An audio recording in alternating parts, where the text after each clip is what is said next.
देखिए जहाँ तक डिफरेंस की बात करें, अभी जो पॉलिसी चली है वो 84 में जो राजीव गांधी जी जो हमारे प्राइम मिनिस्टर होते थे, तो उस टाइम 10+2+3 सिस्टम स्टार्ट किया गया था, जो अभी तक वही पॉलिसी चली है। नई पॉलिसी आई है, उसकी इम्प्लीमेंटेशन 2030 तक होगी। धीरे धीरे उसको इम्प्लीमेंट किया जा रहा है कॉलेजेस में, या जैसे लास्ट ईयर अपने 6th क्लास में जो कैरिकुलम आया था, जो बुक्स आई थी वो नई पॉलिसी के अकॉर्डिंगली थी। अब 7th और 8th में जो कैरिकुलम होगा तो नई पॉलिसी के अकॉर्डिंगली होगा। तो काफी चेंजेस आएंगे इसमें, क्योंकि जो पुरानी पॉलिसी थी तो उसमें ज्यादा बदलाव नहीं किए गए थे। जो लॉर्ड मैकाले वाला सिस्टम था, जो क्रेमिंग का, रट्टे का, या जिसमें जो एजुकेशन इतनी व्यवहारिक नहीं मानी जाती जैसे इंडिया की, कि उसमें सिर्फ किताबी ज्ञान होता है, बुक की नॉलेज। लेकिन जो नई पॉलिसी आएगी तो इसमें काफी बदलाव एक्सपेक्ट किए जा रहे हैं, जैसे कि ये वर्कशॉप बेस्ड होगा सिस्टम कहीं ना कहीं। और दूसरा, जो बच्चे क्रेमिंग या रट्टे वाला जो सिस्टम था वो धीरे धीरे कम हो जाएगा।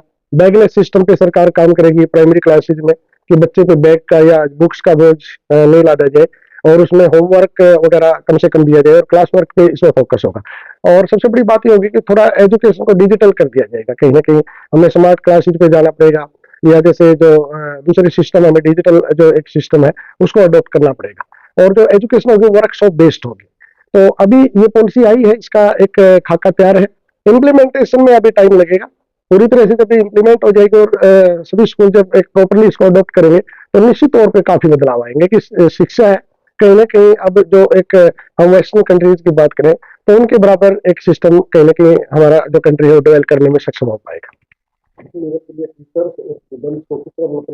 नहीं, अभी तो देखो उसके लिए तैयार नहीं है, क्योंकि हमारा क्या है कि एक ट्रेडिशनल मेथड चला हुआ है, चाहे गवर्नमेंट स्कूल है या अपने प्राइवेट स्कूल है। प्राइवेट स्कूल धीरे धीरे उसकी तरफ बढ़ रहे हैं, जैसे डिजिटल क्लासेस की बात करें या स्मार्ट क्लासेस की बात करें, या फिर वो कहीं ना कहीं टीचर ट्रेनिंग की बात करें। लेकिन सरकारी स्कूलों में जो एक इक्विपमेंट्स वगैरह प्रोवाइड गवर्नमेंट जो करती है उसमें टाइम लग जाता है, या उनको फिर ट्रेनिंग वगैरह का सिस्टम होता है। तो निश्चित तौर पर प्राइवेट तो हो सकता है कि कहीं ना कहीं उस पॉलिसी के अकॉर्डिंगली अपने आप को जल्दी मतलब एक ढाल पाएंगे। लेकिन गवर्नमेंट स्कूल्स में इंफ्रा जो जैसे स्मार्ट क्लासेस या दूसरी चीजें हैं, तो उसमें टाइम लग जाता है, और उसमें कहीं ना कहीं ये है कि सरकारी स्कूल निश्चित तौर पर शुरुआत में तो पिछड़ेंगे इसमें। हाँ, हमारे टीचर्स भी जैसे प्राइवेट स्कूल्स में भी ये होता है, कई बार अनट्रेन टीचर्स ज्यादा होते हैं। हालांकि पहले रेशो ज्यादा होता था, धीरे धीरे पढ़े लिखे बच्चे आ रहे हो, तो अब ऐसी बातें नहीं है। लेकिन फिर भी कहीं ना कहीं जो ट्रेनिंग वगैरह का अभाव होता है, कि जो कैंप्स वगैरह लगते हैं या टीचर्स को ट्रेनिंग दी जाती है, तो स्कूलों को उस सिस्टम को कहीं ना कहीं अपनाना पड़ेगा, और टीचर्स को तैयार करना पड़ेगा। फिलहाल तैयार नहीं है। फिलहाल तो वही है कि टीचर्स की आदत बनी है कि जो बुक में दे रखा है वही बच्चों को करवाना है, उससे एक शब्द भी बाहर नहीं करवा पाते। और कहीं ना कहीं जो रीजनिंग है, जीके है, या आउट ऑफ सिलेबस जाके हमें एक जो डिटेल में जो जाना पड़ता है, तो हमारे टीचर्स उस लेवल के कहीं ना कहीं नहीं है। बस सभी स्कूलों में बड़े बड़े बोर्ड्स है, इंग्लिश मीडियम, हिंदी मीडियम, या जो भी है फैसिलिटीज है, तो उनको दिखा के ही बच्चों को अट्रैक्ट किया जा रहा है। अदरवाइज हमारे जो टीचर्स की बात करें, जैसे हम हरियाणा की बात करें, एनसीआर को छोड़ दें थोड़ा सा, तो कहीं ना कहीं एक जो there is lack of knowledge. Private school में बात करें तो एक बहुत बड़ा, और जो पढ़ाई करने का जो है लगा हुआ रहता है, किताबें स्कूल से है, वर्दियाँ स्कूल से है, पढ़ाई पर मतलब कम फोकस लगाया जाता है, और इनकी फोकस कुछ ज्यादा ही रहता है। नहीं, उसमें सिर्फ उसका नहीं देखा, जो प्राइवेट स्कूल भी दो कैटेगरी के, जैसे हम गुड़गांव या उधर एनसीआर की बात करते हैं, या चंडीगढ़ साइड में प्राइवेट स्कूल दोनों की बात करते हैं, जो कॉर्पोरेट सेक्टर के प्राइवेट स्कूल है, बड़े ग्रुप्स हैं, जो जैसे हम सपोज बड़ी संस्थाओं की बात करें, तो वो स्कूल है। एक स्कूल दूसरे जो ग्रामीण इलाके में किसी बेरोजगार व्यक्ति ने एक स्कूल स्टार्ट किया है, और वो एक रोजगार के एक उसके लिए उद्देश्य के लिए उसने स्कूल स्टार्ट कर रखा है, तो वो तो इतना ज्यादा नहीं ले पाता। और बुक्स वगैरह भी ये नहीं होता कि जैसे एक बड़े स्कूल जो लगवा देते हैं कि जैसे 7,000 का, 8,000 का एक प्राइमरी का या एलकेजी के बच्चे का जो पूरा सिलेबस या बुक्स है, तो वो निश्चित तौर पर कहीं ना कहीं वो वहाँ कमीशन खोरी होती है। लेकिन जो ग्रामीण इलाकों में जो स्कूल है, जैसे रूरल एरिया में, जब जींद की बात करें, तो यहाँ पर ऐसा नहीं है। कुछ कॉर्पोरेट सेक्टर के स्कूल या बड़े स्कूल जैसा करते हुए, और शहरों में कहीं ना कहीं जो उनके पास जो स्टफ आता है, तो वो पे भी कर देते हैं उसके लिए। लेकिन रूरल एरिया में हमें कोई 10,000 की बुक्स लगवा दे तो हमें कोई पे नहीं करेगा।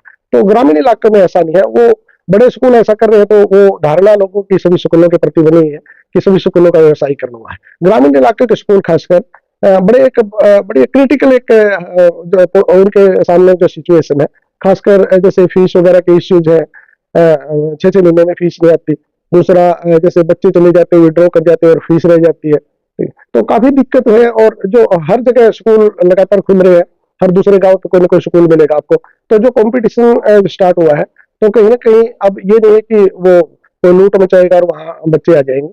तो पेरेंट्स भी कहीं ना कहीं कंपेरिजन करते हैं, और उसके हिसाब से फिर इतना ज्यादा नहीं है जितना मतलब एक कहा जा रहा है। प्राइवेट स्कूलों की हम बात कर रहे हैं तो इसमें भी लगभग 2 या 3 तरह की कैटेगरी बन चुकी है। भाई ग्रामीण क्षेत्र के जो हाँ स्कूल जी। हैं या शहरी क्षेत्र के बड़े बड़े शिक्षण संस्थान हैं, और कुछ स्कूल तो ऐसे हैं जिनके पास मतलब सफिशियंट स्पेस भी खेलों के लिए या लैब के लिए उपलब्ध नहीं है। तो इस बारे में क्या कहें? नहीं देखो, स्पेस तो जो नई एजुकेशन नए नॉर्म्स आए थे जो 2003 में, उससे पहले के स्कूल, कुछ छोटे स्कूल जो चले हैं, उनको एक रिलैक्सेशन सरकार के द्वारा दिया गया था। हुड्डा सरकार थी पहले, फिर उसके बाद बीजेपी भी आई उसमें। उनके लिए नॉर्म्स कम रखे गए थे, क्योंकि जो अंदर जैसे सपोज शहर के अंदर किसी कॉलोनी में स्कूल चला हुआ है, तो वहां पर वो एक स्पेस प्रोवाइड उसके लिए मतलब अवेलेबल नहीं हो सकता, तो उनको छूट दी गई थी। लेकिन जो नए स्कूल जा रहे हैं, तो उसमें तो नॉर्म्स है कि प्राइमरी के लिए इतना स्पेस चाहिए, मिडिल के लिए, हाई स्कूल के लिए, और एटलीस्ट 2 एकड़ जमीन की जरूरत होती है। तो नए स्कूल तो कहीं ना कहीं स्पेस है उनके पास, लेकिन पुराने स्कूल जो चले हैं, तो छोटे स्कूल चले हैं, लेकिन वो काफी पहले से थे, 2007 से पहले के, तो उनको कहीं ना कहीं सरकार को छूट दी गई थी।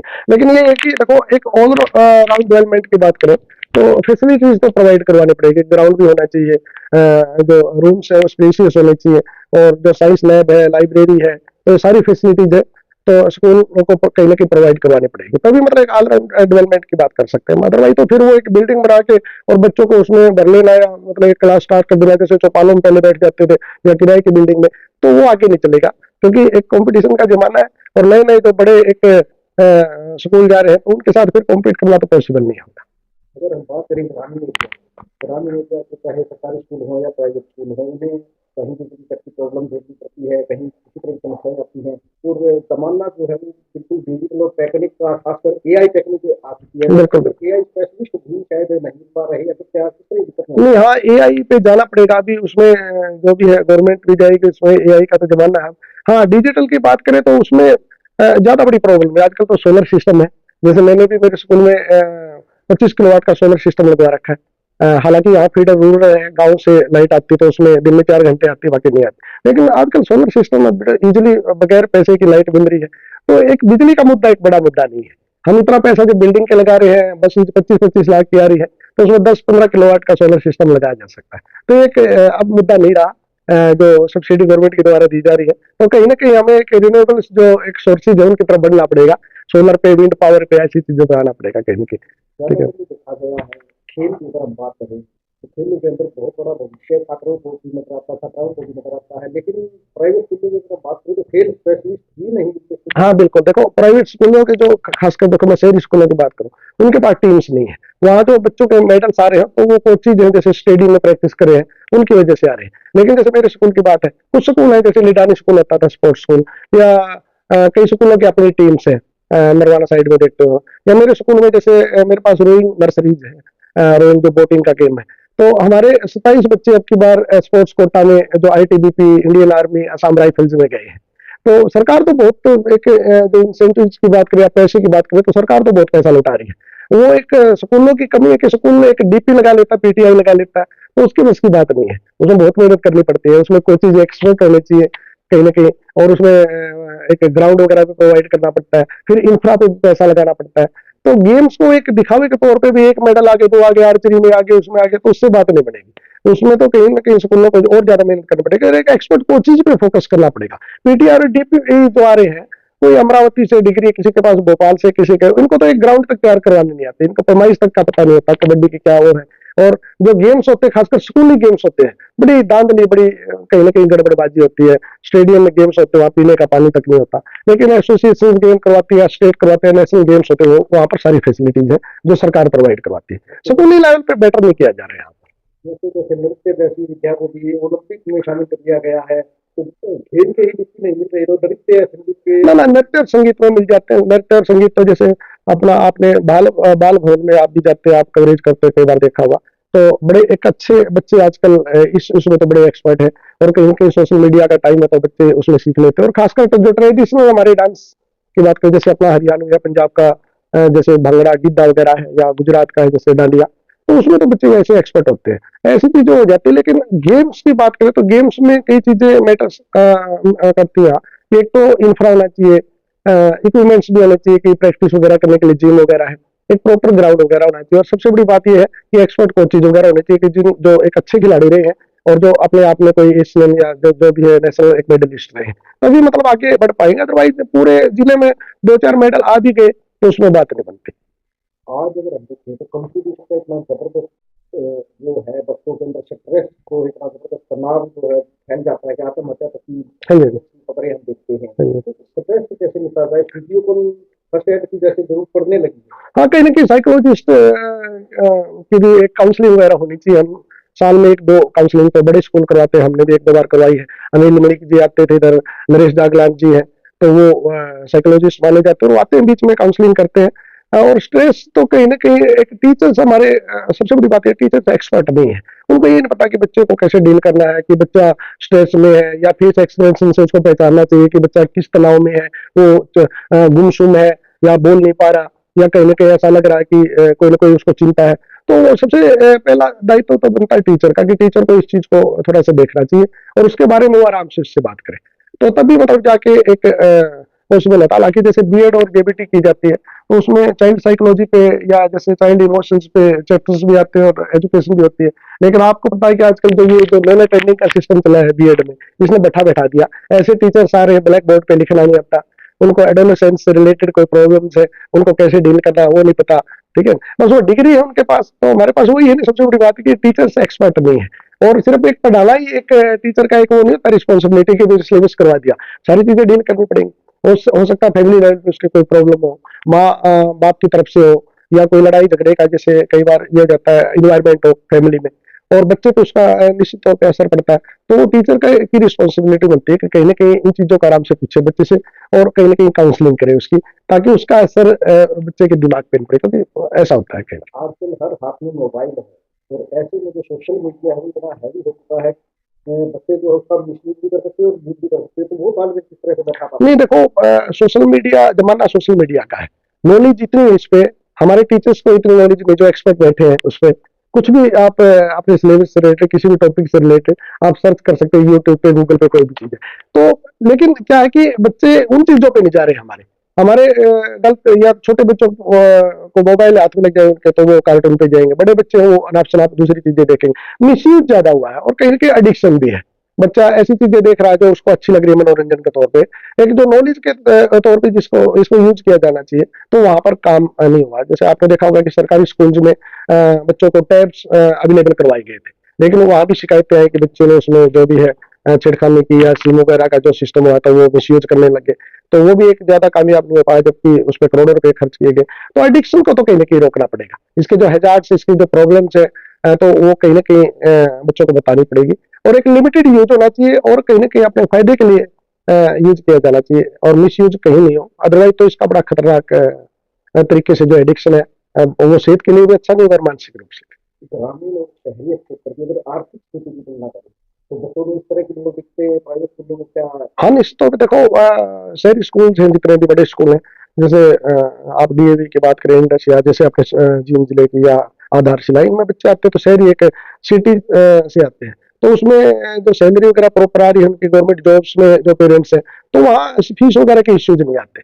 और जो भी यदि उनको हम प्रॉपर ये कहें कि यूनिफॉर्म है, ये बुक लेके आनी है, तो पेरेंट्स में भी अवेयरनेस है शहरों में।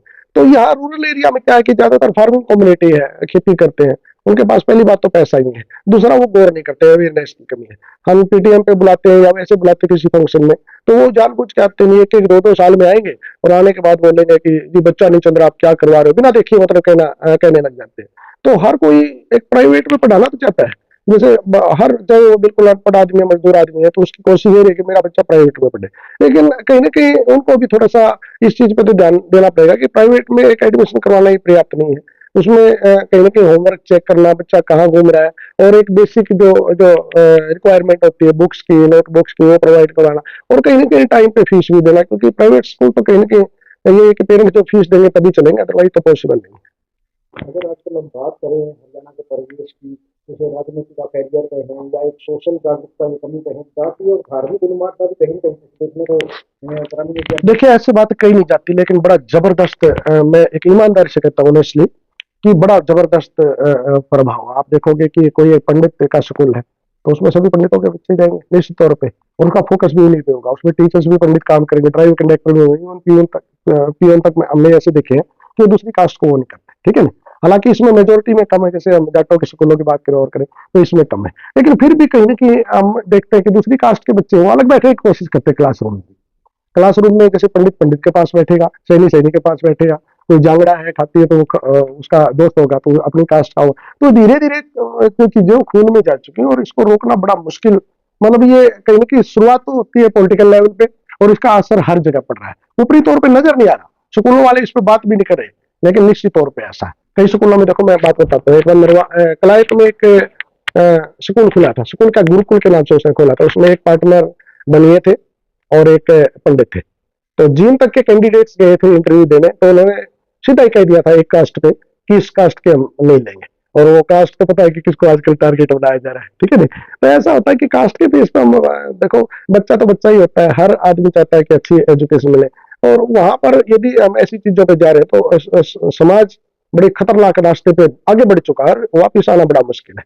इसमें धीरे धीरे ये चीजें खून में जा चुकी है, संस्कारों में शामिल हो चुकी है, जो एक राजनीतिक आधार पे जो ऐसी चीजें शुरू हुई थी, और अब स्कूलों में थोड़ी सी दिखाई नहीं दे रही, लेकिन अंदर खाते हैं सब कुछ।